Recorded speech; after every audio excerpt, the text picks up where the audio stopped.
Welcome to 2024 updates in head and neck cancer.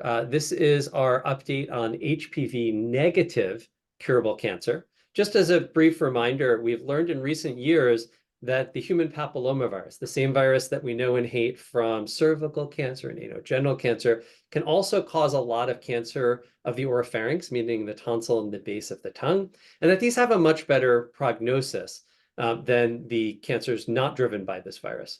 Our focus in this segment is cancers not driven by this virus. And the problem here is that they're hard to cure. In general, we cure less than half of locally advanced HPV negative cancer, despite very intense treatments. And so, of course, as a field, we're desperate to try to do better.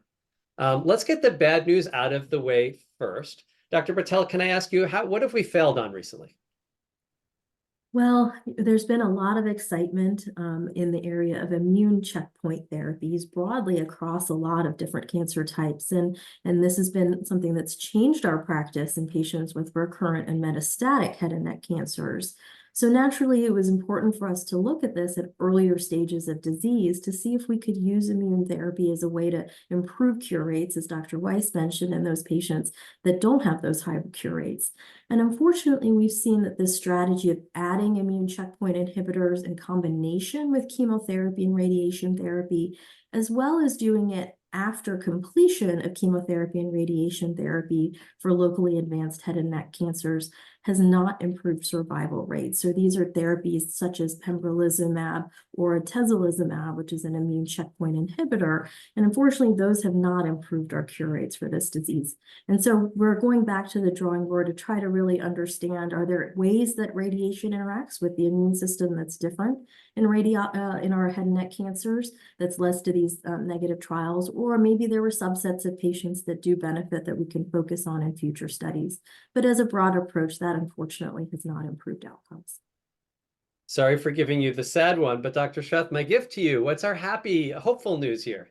Yeah, I think our hopeful news and something that was came out a couple years ago, but very relevant for this year too, is an agent called xevinapant. And so this is an oral agent. It's called an IAP, or an inhibitor of apoptosis, which basically can lead to cell death. And so what these agents have shown is that if you can give this therapy, xevinapant, in combination with radiation therapy, it might actually increase or restore the cancer cell sensitivity to cell death. And so what it's shown is that it's really been able to improve overall efficacy, or how well it works when it's combined with chemo and radiation therapy.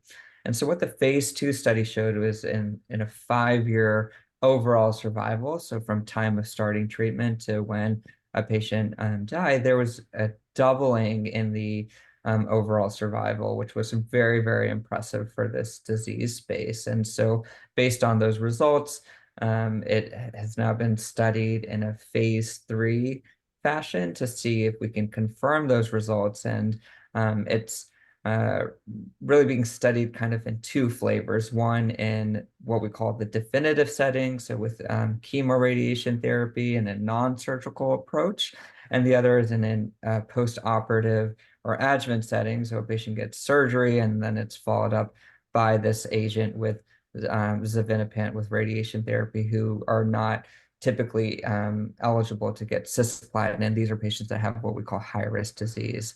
And so I think what we may see from either or both of these trials is that if it is confirmed in a phase 3 setting, it may change our standard of care and how we treat all patients moving forward. So exciting stuff, and maybe some data that's going to come out later this year. Yeah, I'm really excited. Not all positive phase 2s turn into positive phase 3s. We've been stung by this before in head and neck cancer land. But still, if the phase 3 is even half as good as the randomized phase 2, this could make a massive human difference. And I think it's something that all of us are looking forward to with anticipation for the phase 3 to confirm that it's true. Well, thank you for joining us for this segment on HPV negative curable disease.